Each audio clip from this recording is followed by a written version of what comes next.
Built on Columbia Square in Savannah, Georgia, the Kehoe house was completed in May of 1892. It was built for William Kehoe and his family.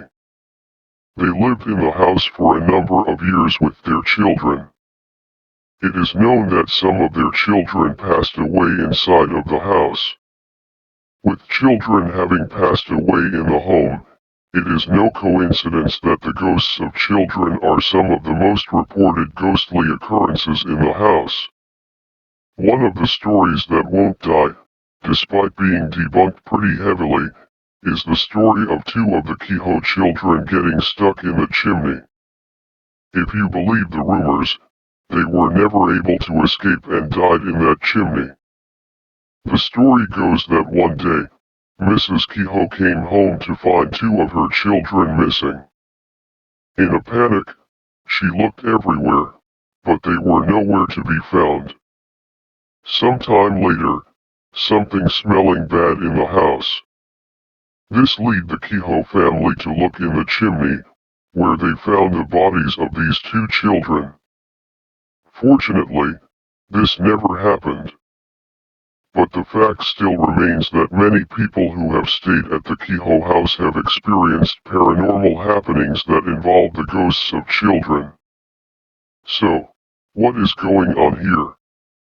One possible explanation can be found when you consider residential hauntings. Residual hauntings are when events or sounds from the past seemingly replay themselves in a haunted location. We know that many children have lived in the Kehoe house, well before it was known as a haunted bed and breakfast. Is it possible that what the Kehoe's guests are experiencing is actually the residual imprints that those children left on the house? The sounds of children playing.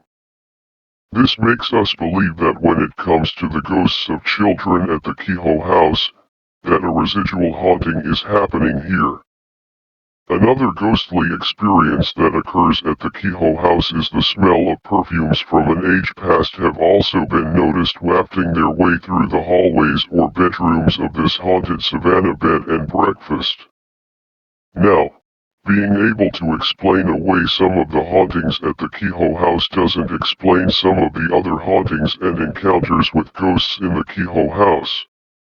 At least one of the ghosts here seem to be of the intelligent variety.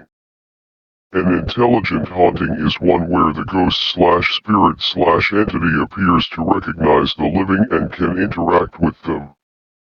And we know that this happens at the Kehoe house. This might explain why the guests of the Kehoe house also often report the feeling of someone touching them while they sleep. Numerous people who have stayed at the Kehoe house have reported the ghostly phenomena. Imagine laying in bed peacefully, relaxing after a long day of exploring Savannah.